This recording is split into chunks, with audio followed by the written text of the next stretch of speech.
Hola, ¿qué tal amigos? Bienvenidos a Cuentos, Mitos y Relatos para Emprendedores. Mi nombre es Tomás Alvarado, director general de la agencia de marketing Land y fundador de este espacio digital. Y el día de hoy traemos un nuevo episodio con un nuevo tema que está hilado a lo que hemos venido platicando. Tiene relación con el libro que se llama Range o Rango, que habla acerca de las ventajas de no especializarte solo en un nicho, sino de tener múltiples herramientas que estén a tu disposición. De eso va a tratar este episodio. Lo vamos a seguir desmenuzando el libro y hoy vamos a platicar de tres conceptos que viene a ser, ¿cómo podemos decirle? El Far y Near Transfer, que tiene que ver como con la transmisión cercana, lejana de conocimiento, y también con algo que se llama Desiring Difficulties, que vienen a ser tres conceptos súper relacionados con el aprendizaje. ¿Y por qué parece que esto de repente se volvió un canal pedagógico, verdad?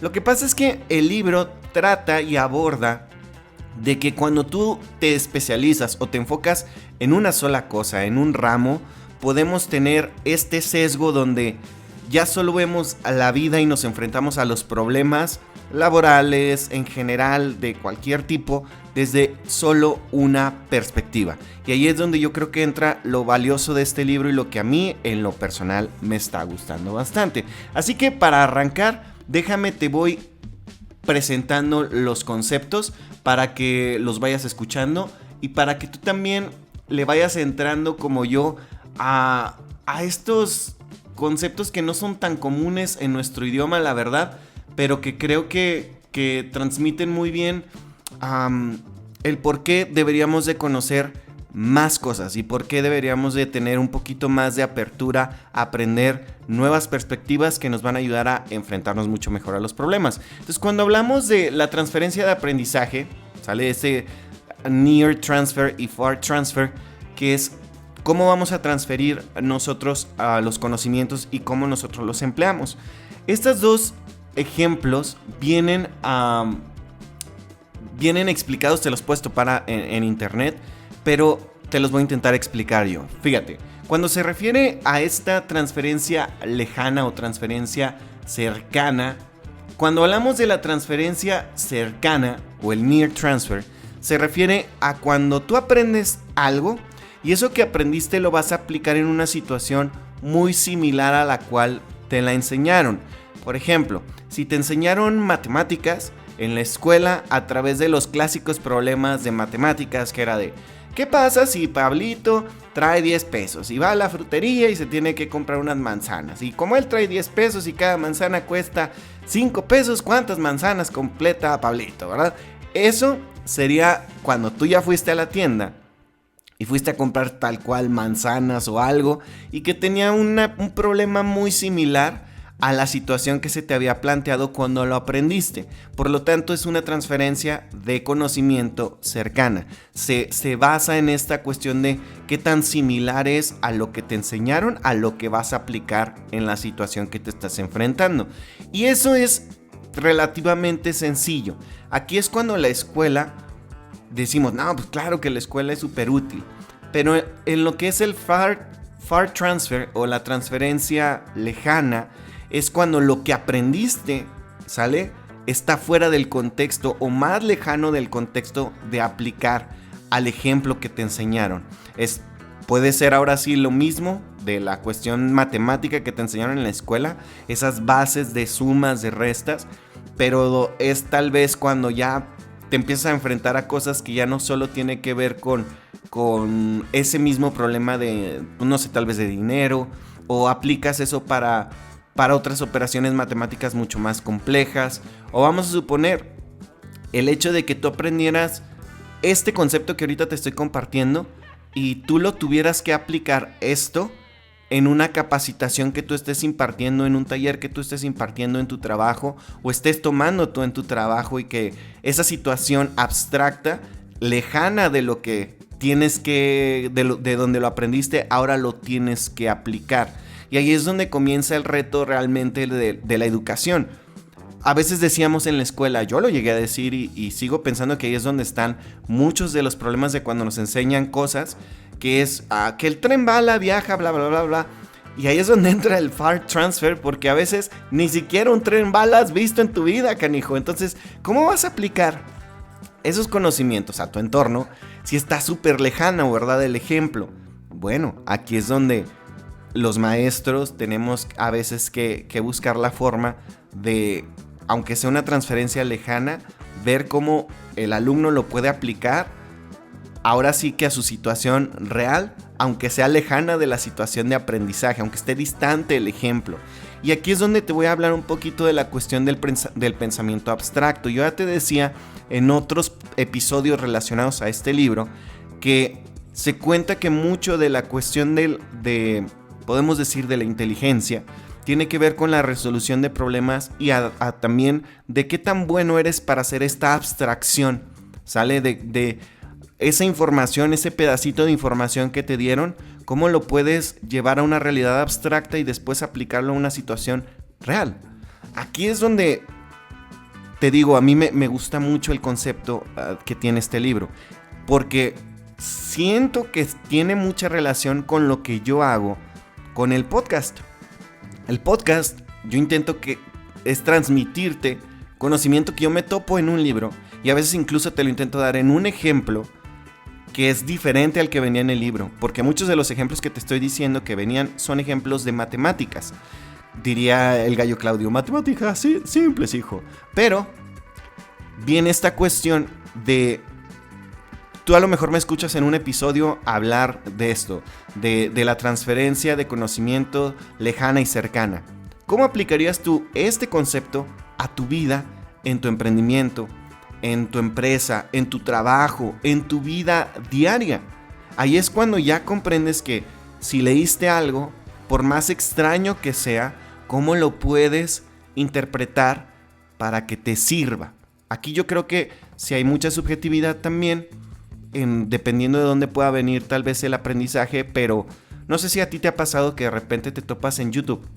Sale en YouTube, te topas un video yo me he topado últimamente muchos reviews acerca de obras de Tolkien, del escritor del Señor de los Anillos, porque obviamente me gustan mucho sus películas y tengo todos los libros, todavía no los leo esos porque hay muchas cosas que leer a veces.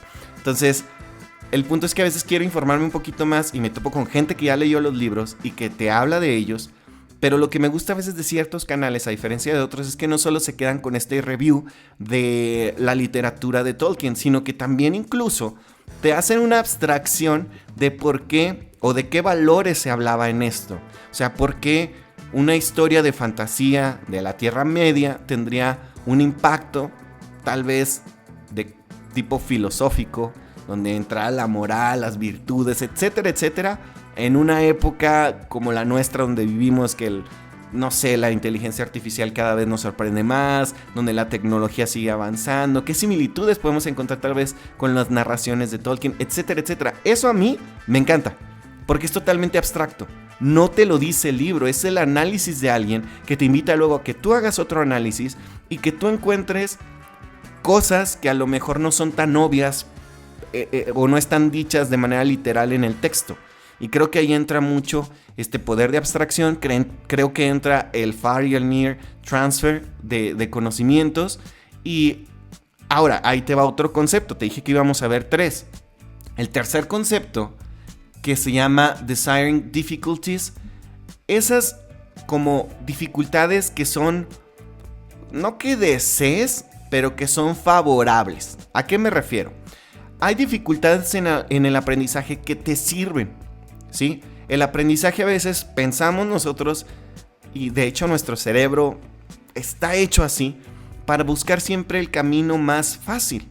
Y eso está padre. Y te lo repito, el cerebro siempre lo va a buscar y tiene muchas cosas buenas eso. Pero también en el aprendizaje no siempre es lo mejor, porque aquí es cuando empleamos a veces técnicas pobres para aprender.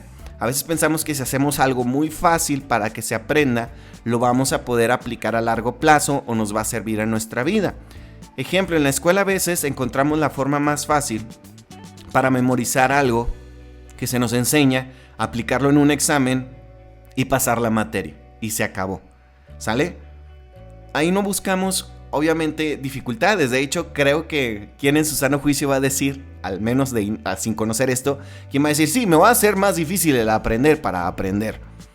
Cuando a veces siempre escuchamos, yo lo he escuchado, yo lo he dicho, de cuál es la forma más fácil de que pueda aprender esto, pero a veces es porque creo, aquí es lo que yo creo que confundimos aprendizaje con memorización. Entonces, el problema, y se ha demostrado con algunos estudios pequeños, es que a largo plazo ese aprendizaje se va a ir, porque solo lo memorizaste, no lo entendiste y no le encontraste una utilidad para largo plazo. Cuando tú añades dificultades, no es de que voy a hacer esto tan imposible que entre el factor de estrés a un punto que controle el aprendizaje. No, voy a ponerme retos al momento de aprender, para que el aprendizaje sea mucho más significativo. Entonces aquí es cuando entran estas dificultades con dificultades que tú buscas. ¿Sí? ¿A qué me refiero dificultades? Es decir, subiendo como que un poquito más arriba el escalón. Y aquí te voy a compartir algo que yo hago y que lo hacía incluso de manera sin saber o conocer esta técnica, y creo que al menos a mí me ha ayudado y creo que a ti te puede ayudar. Yo recuerdo que cuando comencé mis clases de inglés, yo dije, yo quiero aprender inglés porque sé que hay mucho material. Yo me había topado con dato estadístico hace muchos años, no sé qué tanto haya cambiado ya, pero cuando los libros se publicaban, antes de que hubiera este boom del internet, estoy hablando de principios de los 2000, pues antes de que hubiera todo este boom, pues si tú querías obtener información, muchas veces todavía tenías que ir a la biblioteca. Incluso la fuente de internet no era tan valorada por los maestros, te mandaban a la biblioteca. Y cuando tú ibas a la biblioteca, te topabas con algo que yo siempre odié, que era que los libros tenían 40, 50 años de investigaciones que ya muchos eran obsoletas, porque ya no te hablaban de lo, digamos, sí, estaba padre que te hablan de la investigación que se hizo hace 20, 30, 40 años, pero ya no había los nuevos datos. Entonces ahí había un problema. Ya estaba esto como, pues descontinuado, ¿verdad? Entonces yo renegaba porque no tenía acceso a mayor cantidad de información para desarrollar mis temas. Y ¿qué pasa con el internet? Cuando entra el internet, ¡pum!, hay muchas nuevas posibilidades. Pero si tú recuerdas, cuando entra el internet, muchos sitios estaban en inglés. Entonces yo decía, bueno, si quiero aprender más y la estadística te marca que los libros de mayor actualidad están en inglés, que es en el idioma que más se imprimen, pues necesito saber ese otro idioma para poder estudiar. Entonces a mí afortunadamente el inglés nunca ha sido un área que se me dificulte tanto. Decidí aprender y eso me ha ayudado a que, por ejemplo, el episodio del día de hoy viene en este libro que estoy escuchando, que el libro está en inglés. ¿Sale? Muchos de los temas, de los tópicos, de cómo te los explico, vienen incluso de sitios en inglés, porque el concepto a veces no lo encuentro explicado en español. Sí, no encuentro la traducción de ese concepto de inglés a español. Entonces, esta dificultad que yo me intento poner, que es escuchar y aprender en otro idioma que no es mi idioma nativo, lo hace un poquito más difícil y hace que preste mucho más atención. ¿Y qué crees? El aprendizaje se vuelve mucho más significativo y además porque intento producir algo con lo que aprendo. En este caso, este episodio, este podcast es resultado del aprendizaje de lo que yo voy captando y a mí me sirve como de un diario, porque si de repente se me llega a olvidar algún concepto, qué mejor que alguien me explique el concepto a mí que yo mismo, porque es con las palabras que yo entiendo, de la manera que yo entiendo. O sea, sí lo haces fácil, pero lo vuelves un poquito más difícil. A veces pensamos que estudiar es, voy a subrayar el libro y ya con eso aprendí y luego voy a leer lo subrayado. Sí, pero no. ¿Dónde está esta otra parte que lo lleva un poquito más allá? Que tú produzcas algo nuevo con ese conocimiento adquirido. Y esa es la moraleja o el mensaje final que quiero llegar de estos conceptos. La forma correcta de resolver un problema no siempre va a ser con procedimientos memorizados, con la forma tradicional de que nos enseñan, que es lamentablemente a memorizar cosas en la escuela. Tú memorizas para pasar el examen y seguir al siguiente año, al siguiente grado, que te den tu título y se acabó. Y luego cuando te preguntan, oye, pero esto sí lo viste en la escuela. Sí, ¿y por qué no te acuerdas? No sé, nomás no lo aprendí para el examen. Es porque ahí está la muestra de este debate que hay sobre por qué a veces las cosas no son tan efectivas en la escuela. Y ojo, hay cosas buenas de la forma de transferencia de conocimiento cercana, también de la lejana. Yo creo que hay que mezclar los dos, o sea, hay que agarrar lo que sirve. Y si no me crees que la gente ya está un poquito harta de aprender de manera tradicional, checa esta clase que existe en la Universidad de Chicago que se llama Calling Bullshit. Esa clase se inscribió mucha gente solo por el título, pero en realidad es por lo que busca es despertar este pensamiento crítico en los alumnos para que empiecen a pensar por ellos mismos y no solo se queden con la perspectiva a veces que les otorga el maestro, porque eso les da, de nuevo, múltiples herramientas para enfrentarse a la vida, para sobre todo resolver problemas, porque acuérdate, la forma correcta de resolver un problema no siempre va a ser con procedimientos memorizados a lo que ya estás acostumbrado, y sí, saliéndote de esa perspectiva que ya dominas, ya sabes qué hacer ante esos problemas. Fíjate, lo que me gusta mucho de la aproximación del libro es cómo te intenta convencer de que cuando tú te metes a hacer siempre lo mismo y resuelves todo de la misma manera es algo bueno. Pero, ¿qué pasa si llega una o dos o más variables a ese problema? Te quedas paralizado. La semana pasada, digamos que yo estuve enfrentando una situación emocional que me hizo y me ayudó mucho esta perspectiva para ahorita poder estar grabando de nuevo este episodio para ti. Así que espero que de verdad te sirva esta información y la apliques en tu día a día. Así que vámonos, amigos, vámonos. Mi nombre es Tomás Alvarado. Hasta aquí este episodio de Cuentos, Mitos y Relatos para Emprendedores. No olvides suscribirte, darle like, dejar un comentario y vámonos y nos vemos a la próxima. Bye.